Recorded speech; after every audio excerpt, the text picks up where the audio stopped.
नमस्कार विद्यार्थियों, श्री श्याम कॉलेज की ऑनलाइन क्लासेज में आपका स्वागत है। इस क्लास में हम बीए बीएड फोर्थ ईयर के लिए भूगोलिक चिंतन का इतिहास पढ़ रहे हैं। इसका ये 27वां भाग है और भूगोलिक चिंतन के इतिहास में हम पढ़ रहे थे भूगोल का अन्य विज्ञानों के साथ में संबंध।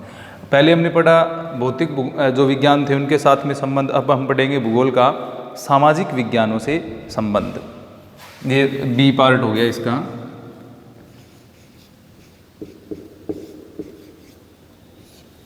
भूगोल का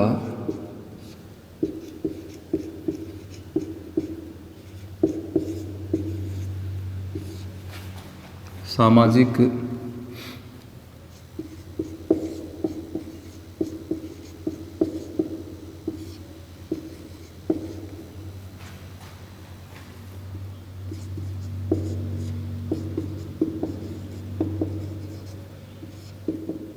संबंध, यानी भूगोल का सामाजिक विज्ञानों के साथ में किस प्रकार का संबंध है उसके बारे में हम पढ़ेंगे। अब सामाजिक विज्ञान में कौन कौन से विज्ञानों के साथ इसका संबंध हम पढ़ेंगे। पहले इसका मानव विज्ञान के साथ में संबंध पढ़ेंगे। इसके अलावा अर्थशास्त्र के साथ, समाजशास्त्र के साथ, इतिहास के साथ, राजनीति के साथ, इन विषयों के साथ हम भूगोल का किस प्रकार का संबंध है इसके बारे में पढ़ेंगे। तो सबसे पहले हम देखते हैं भूगोल का मानव विज्ञान के साथ में संबंध, relationship of geography with social sciences. और इसमें हम जियोग्राफी एंड एंथ्रोपोलॉजी जो है उसका संबंध जो है उसके बारे में पढ़ेंगे। तो भूगोल और मानव विज्ञान।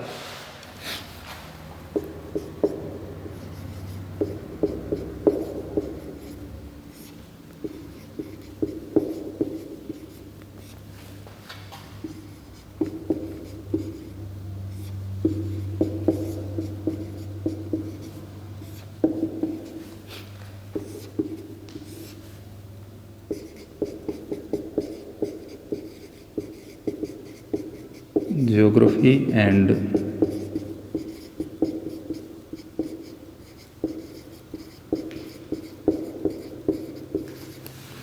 एंथ्रोपोलॉजी। अब मानव विज्ञान में हम क्या पढ़ते हैं, मानव विज्ञान की विषय वस्तु कैसी है और भूगोल से वो किस प्रकार से संबंधित है, ये हम देखेंगे। मानव जो विज्ञान होता है उसकी जो विषय वस्तु है वो है मानव जाति का उद्भव, विकास। मानव जाति के उद्भव एवं विकास का वैज्ञानिक अध्ययन। इसके अलावा मानव की जो संस्कृति है, यानी मानव जाति का जो उद्भव एवं विकास हुआ उसका वैज्ञानिक अध्ययन करना किसका उद्देश्य है, मानव विज्ञान का उद्देश्य है या उसका विषय क्षेत्र है। इसके अंतर्गत क्या होता है, मानव जातियों का उद्भव किस प्रकार हुआ, विकास किस प्रकार हुआ, उसके बाद इनका वितरण किस प्रकार का है, इनकी कार्य क्षमता, कार्य कुशलता आदि जो चीज़ें हैं, संस्कृति हैं, भाषा हैं, धर्म है, इन चीज़ों का क्या है, वैज्ञानिक अध्ययन करना इसका उद्देश्य होता है। यानी सामाजिक प्रथाएं, धर्म, संस्कृति आदि का पक्षों का इसमें अध्ययन किया जाता है। यानी मानव जाति का उद्भव किस प्रकार हुआ, उसका विकास किस प्रकार हुआ और किस प्रकार से भूतल पर उसका वितरण पाया जाता है, इन सभी चीज़ों का अध्ययन किसमें किया जाता है, यह मानव विज्ञान की विषय वस्तु है। इन सब का यहाँ पर वैज्ञानिक अध्ययन किया जाता है। अब यह किस आधार पर किया जाता है, यह तो भौगोलिक आधार पर किया जाता है। यानी भूगोल में हम पढ़ते हैं कि भौगोलिक क्षेत्रों के बारे में और भौगोलिक क्षेत्रों में किस प्रकार मानव जातियों का विकास हुआ है, कौन कौन से क्षेत्रों में कौन सी मानव जातियों का विकास हुआ है, उसके बारे में ये अध्ययन करते हैं। अब पृथ्वी के विभिन्न भागों में पाई जाने वाली जो मानव प्रजातियां हैं उनका उद्भव, विकास, उनके शारीरिक लक्षण और स्थानिक वितरण आदि का विश्लेषण क्या है। जैसे हम क्या है विभिन्न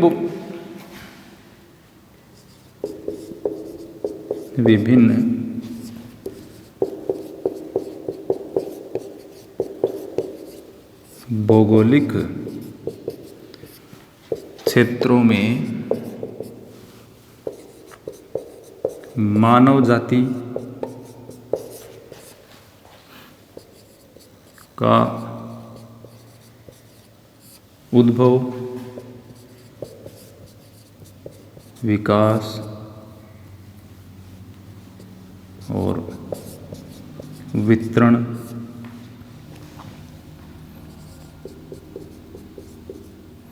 इसके अलावा शारीरिक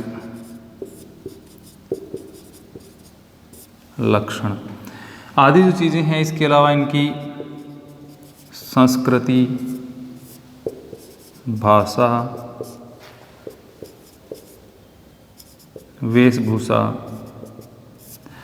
आदि जो चीज़ें हैं उनका हम भूगोल की शाखा मानव भूगोल जो है उसमें हम इनका अध्ययन करते हैं। यानी इनकी संस्कृति है, वेशभूषा है, भाषा है, स्थानिक वितरण है, इन सब का अध्ययन हम करते हैं।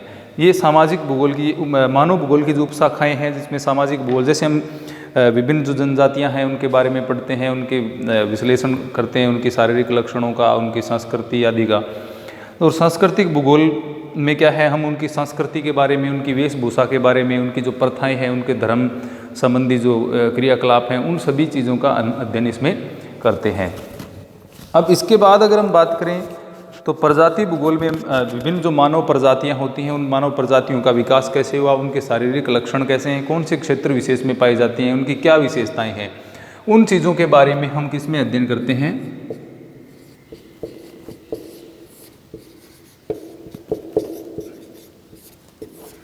प्रजाति भूगोल में। और इसमें विभिन्न मानव प्रजातियां जो होती हैं उसके लक्षणों का वर्णन हम करते हैं, उनकी विशेषताएं क्या है, उनकी शारीरिक विशेषताओं के बारे में इसमें अध्ययन किया जाता है। तो इस प्रकार सामाजिक ये जो मानव विज्ञान है और भूगोल का परस्पर क्या है, घनिष्ठ संबंध स्थापित हो जाता है, क्योंकि दोनों की विषय वस्तु में मानव प्रजातियों के लक्षणों का, मानव जातियों के लक्षणों का, मानव की विशेषताओं का वर्णन दोनों में किया जाता है और एक दूसरे पर ये आधारित है। क्योंकि मानव विज्ञान जो है उसको भौगोलिक क्षेत्र की आवश्यकता होती है, यानी भौगोलिक आधार पर वह वर्णन करता है, और भूगोल में भौगोलिक आधार के साथ वर्णन करते हैं। तो इसमें क्या होता है, जो मानव की जो प्रजातियां हैं उनके लक्षण, शारीरिक लक्षण जो कि विशेषता किसका विशेष क्षेत्र बनता है, मानव विज्ञान का, उससे संबंधित है। इसलिए एक दूसरे से ये दोनों संबंधित हो जाते हैं, भूगोल और मानव विज्ञान। अब दूसरा हम देखते हैं भूगोल और अर्थशास्त्र।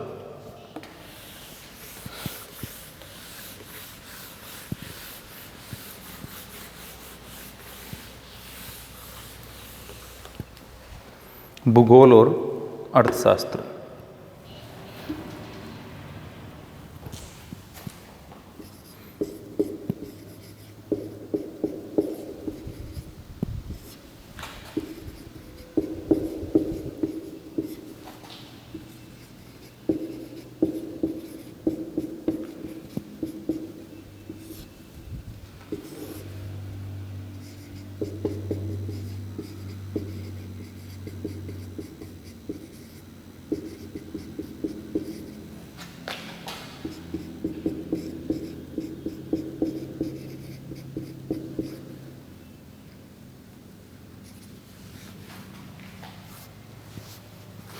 भूगोल और अर्थशास्त्र, इकोनॉमिक्स। तो भूगोल और अर्थशास्त्र में अब जैसे कि हम जानते हैं, मनुष्य के द्वारा जीवन यापन हेतु विभिन्न प्रकार के जो क्रियाकलाप हैं वो किए जाते हैं। तो भोजन, वस्त्र और जो मकान हैं वो मनुष्य की प्राथमिक आवश्यकताएं होती हैं। भोजन, वस्त्र और आश्रय कह सकते हैं, या हम इसको मकान कह सकते हैं। ये चीज़ें मनुष्य की क्या हैं, प्राथमिक आवश्यकताएं हैं।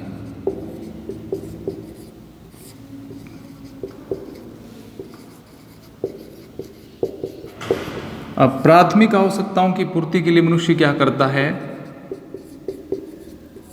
आर्थिक क्रियाएं। प्राथमिक आवश्यकताओं की पूर्ति के लिए मनुष्य के द्वारा विभिन्न प्रकार की आर्थिक क्रियाएं हैं वो की जाती है। यानी आवश्यकताएं जो हैं प्राथमिक, वो चाहे वो किसी भी देश काल में, किसी भी क्षेत्र में मनुष्य रहता हो, प्रत्येक व्यक्ति के लिए अनिवार्य ये होती हैं। अब इसके साथ ही मानव समूह क्या है, इसके अलावा सामाजिक, आर्थिक, राजनीतिक आवश्यकताएं भी मनुष्यों की होती हैं। और इन जो कि किस पर आधारित होती हैं, ये अर्थव्यवस्था पर आधारित होती हैं। इसके अलावा मनुष्य की कौन सी आवश्यकताएं, ये तो प्राथमिक आवश्यकताएं हो गई। इसके अलावा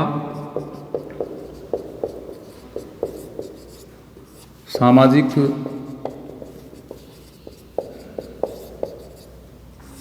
सांस्कृतिक और आर्थिक। ये सारी मनुष्य की आवश्यकताएं होती हैं। और इन सबको किस में पढ़ा ये किस पर आधारित होती हैं? ये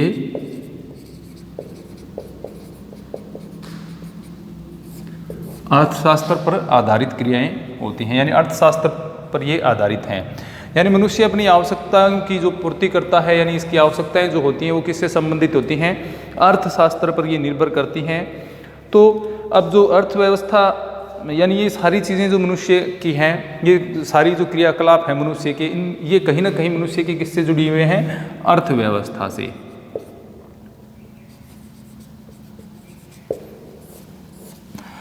अब ये अर्थव्यवस्था से जुड़े हुए जो क्रियाकलाप हैं मनुष्य के, ये किस में आएंगे? अर्थशास्त्र में, यानी इकोनॉमिक्स में। अब अर्थशास्त्र जो मनुष्य की अर्थव्यवस्था से जितने जुड़े हुए कार्य हैं वो सारे के सारे किस में पढ़े जाते हैं? इकोनॉमिक्स में पढ़े जाते हैं, अर्थशास्त्र में इनको पढ़ा जाता है। अब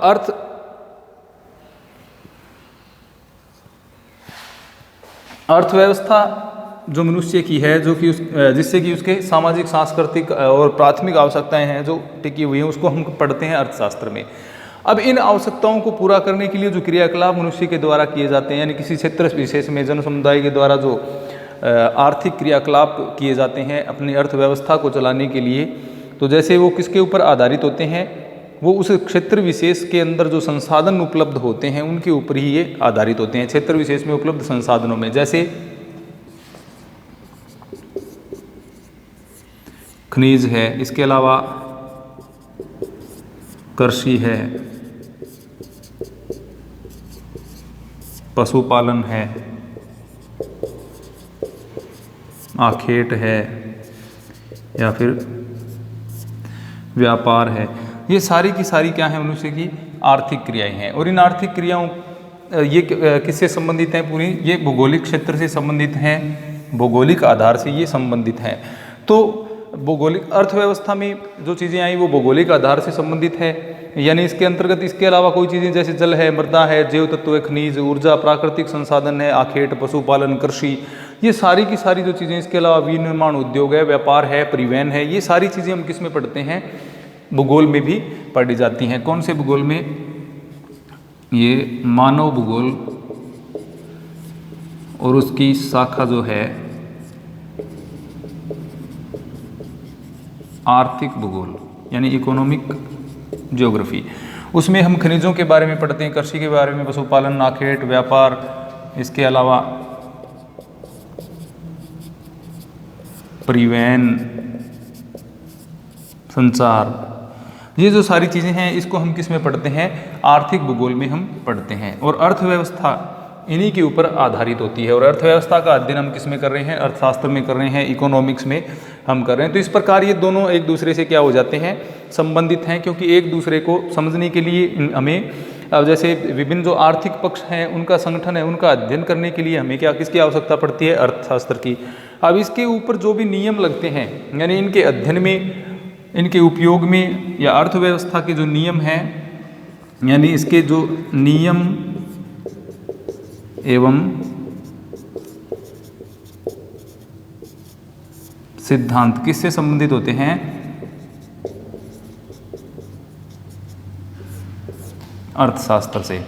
यानी अर्थव्यवस्था से संबंधित जितने भी नियम और जो काम में हम लेते हैं, जो भी साधारण नियम बनाए जाते हैं, कृषि से संबंधित, पशुपालन, आखेट, व्यापार, परिवहन, संचार, ये सारी चीज़ों से संबंधित जो नियम हैं वो किससे संबंधित हैं? अर्थशास्त्र से संबंधित है। लेकिन इनका आधार क्या है? आधार इनका है भौगोलिक, इसलिए हम इनका अध्ययन भूगोल में भी करते हैं। और इनके जो नियम बनते हैं वो किससे संबंधित होते हैं? अर्थशास्त्र से संबंधित होते हैं। जैसे लाभ, अधिकतम लाभ है, किस किस प्रकार प्राप्त किया जा सकता है, तो इस प्रकार के जो नियम हैं वो किससे संबंधित है? अर्थशास्त्र से संबंधित हैं। लेकिन इनकी जो आधार है वो क्या है? भौगोलिक है। तो इस प्रकार भूगोल एवं अर्थशास्त्र जो हैं वो एक दूसरे से संबंधित है। अब जैसे आर्थिक क्रियाओं का जो वितरण होता है उसमें जो मुख्य तत्व होते हैं वो खनिज, कृषि, पशुपालन, आखेट, व्यापार, ये सारी चीज़ें जो हैं इनका विकास किस प्रकार से हुआ, ये आर्थिक क्रियाओं के क्या होते हैं? आधार होते हैं। इन्हीं पर आर्थिक क्रियाएं विकसित होती हैं। और आर्थिक क्रियाओं से संबंधित नियम हैं वो किस पर आधारित होते हैं? अर्थशास्त्र से। तो इसलिए दोनों एक दूसरे से क्या हो जाते हैं, ये संबंधित होते हैं, क्योंकि वैसे भी सारी की जो मनुष्य की आर्थिक क्रियाएं हैं वो भूतल पर ही संपन्न होती हैं। तो ये हो गया भूगोल का इकोनॉमिक्स या अर्थशास्त्र के साथ में संबंध। अब देखते हैं भूगोल और समाजशास्त्र में किस प्रकार का संबंध है।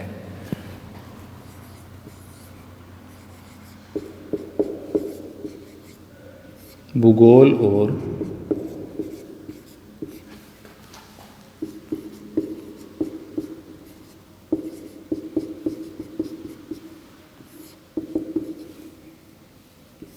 समाजशास्त्र।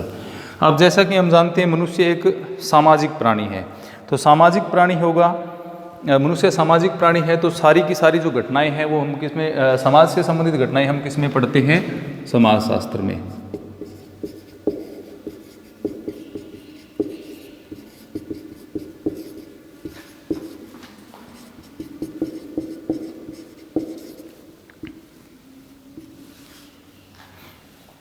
Geography and sociology.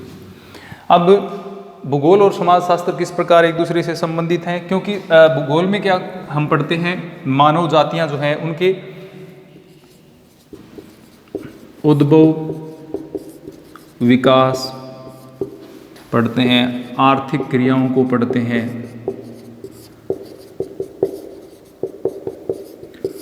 इसके अलावा जो विभिन्न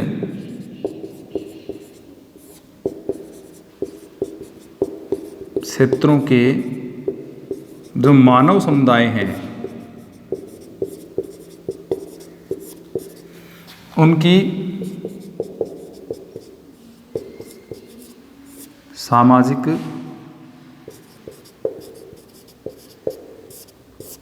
संरचना जो है उसके बारे में भी हम इसमें पढ़ते हैं। यानी समाजशास्त्र क्या करता है, मनुष्य के जीवन, व्यवहार और सामाजिक क्रियाओं का अध्ययन करता है। समाजशास्त्र का अध्ययन क्या है, मनुष्य का जीवन कैसा है, व्यवहार कैसा है और उसका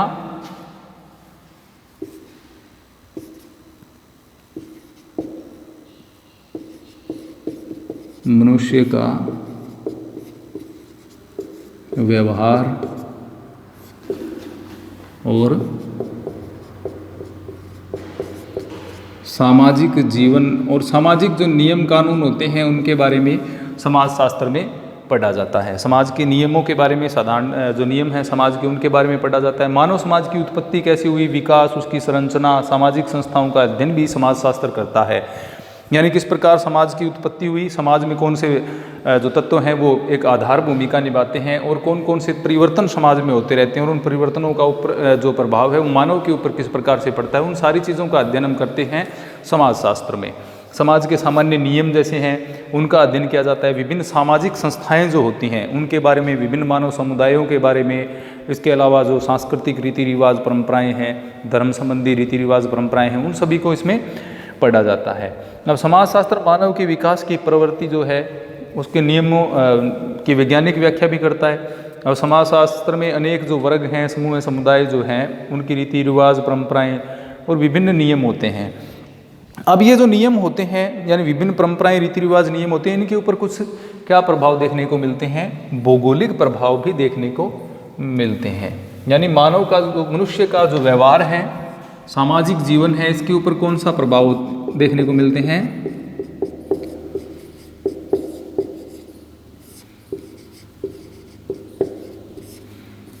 भौगोलिक प्रभाव इनके ऊपर देखने को मिलते हैं। अब जब इनके ऊपर भौगोलिक प्रभाव देखने को मिलते हैं, इसका मतलब इसमें क्या सम्मिलित हो गया, भूगोल।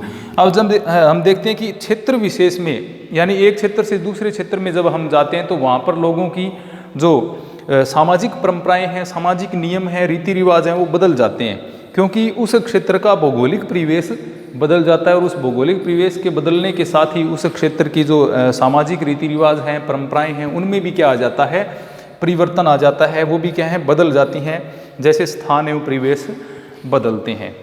तो अब इसके लिए क्या होता है, समाजशास्त्रीय अध्ययनों के लिए, यानी समाजशास्त्र का अब किसी क्षेत्र विशेष के मनुष्य का व्यवहार कैसा है, जैसे आज हमारे समाज में देखें तो सामाजिक रीति रिवाज जैसे शादी से संबंधित यानी विवाह उत्सव से संबंधित जो संस्कार होते हैं वो अलग होते हैं, लेकिन दूसरे समाज में हम जाएं, थोड़ा क्षेत्र विशेष बदल जाए, उसके बाद तो उनके जो संस्कार हैं वो अलग होंगे, सामाजिक परंपराएं हैं वो अलग होंगी। तो इसी प्रकार क्या है, इनके ऊपर किसका प्रभाव पड़ता है, भौगोलिक प्रभाव। तो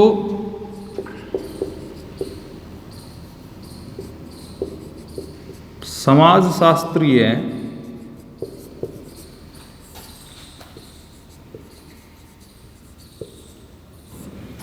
अध्ययन के लिए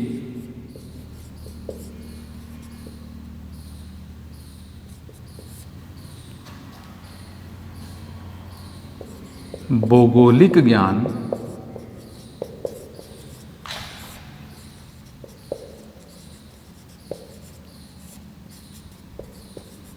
आवश्यक है। यानी हमें किसी क्षेत्र का समाजशास्त्रीय अध्ययन करना है तो उसके हमें भौगोलिक ज्ञान की क्या होती है, आवश्यकता होती है। भौगोलिक ज्ञान हमें उसका पता होना चाहिए, भौगोलिक जानकारी उसके बारे में हमें होनी चाहिए। अब इसके अलावा मानव भूगोल में क्या, प्रदेशों के जो मानव समुदाय होते हैं उनका हम अध्ययन करते हैं। अब जैसे मानव भूगोल में हम पढ़ते हैं मानव के विभिन्न पर्यावरणों में, जैसे जो पहाड़ी क्षेत्र हैं उनमें मानव के जो क्रियाकलाप हैं वो अलग होते हैं, पठारी क्षेत्रों में अलग होते हैं, वन्य क्षेत्र या मैदानी क्षेत्रों में अलग होते हैं। तो मानव भूगोल में हम मानव एवं जो पर्यावरण है उनके अंतर संबंधों का अध्ययन करते हैं। अब उसमें हम देखते हैं कि पर्यावरण के आधार पर मानव के जो सामाजिक संस्कार रीति रिवाज हैं उनमें भी हमें क्या है, विभिन्नता देखने को मिलती है। यानी मनुष्य के जो सामाजिक पक्ष हैं उनका हम अध्ययन उसमें करते हैं। तो सामाजिक भूगोल और जो यानी भूगोल और समाजशास्त्र हैं वो एक दूसरे को विषय वस्तु प्रदान करते हैं। जैसे भौगोलिक प्रभाव हैं उनका अध्ययन हमें समाजशास्त्रीय ज्ञान के लिए या समाजशास्त्रीय अध्ययन जो है उसके लिए आवश्यक होता है। यानी मानव पर्यावरण से किस प्रकार प्रभावित हो रहा है, मानव समाज के ऊपर पर्यावरण का क्या प्रभाव पड़ रहा है, उसका अध्ययन भी समाजशास्त्र में करना पड़ता है। और समाजशास्त्रीय हमें भूगोल में क्या है, जो विभिन्न मानव जातियाँ जो हैं उनका अध्ययन करते हैं, उनकी जो सामाजिक परंपराएं हैं उनका अध्ययन करते हैं। तो हमें उनकी सामाजिक जो परंपराएं हैं उनके बारे में कहाँ से जानकारी मिलेगी, समाजशास्त्र से। तो इस प्रकार हम ये कह सकते हैं कि ये दोनों जो हैं यानी भूगोल और जो समाजशास्त्र हैं वो एक दूसरे को विषय वस्तु प्रदान करते हैं, एक दूसरे को एक अध्ययन में सहयोग प्रदान करते हैं। तो इस प्रकार ये दोनों क्या हैं, एक दूसरे से निकट रूप से संबंधित हैं। तो ये था मानव भूगोल, जो भूगोल और समाजशास्त्र में किस प्रकार का संबंध पाया जाता है। तो आज हमने भूगोल और मानव विज्ञान, भूगोल और अर्थशास्त्र, भूगोल और समाजशास्त्र में किस प्रकार का संबंध पाया जाता है उसके बारे में पढ़ा। अगले अध्याय में जो बाकी सामाजिक विज्ञानों के साथ भूगोल का किस प्रकार से संबंध है उसके बारे में पढ़ेंगे। धन्यवाद।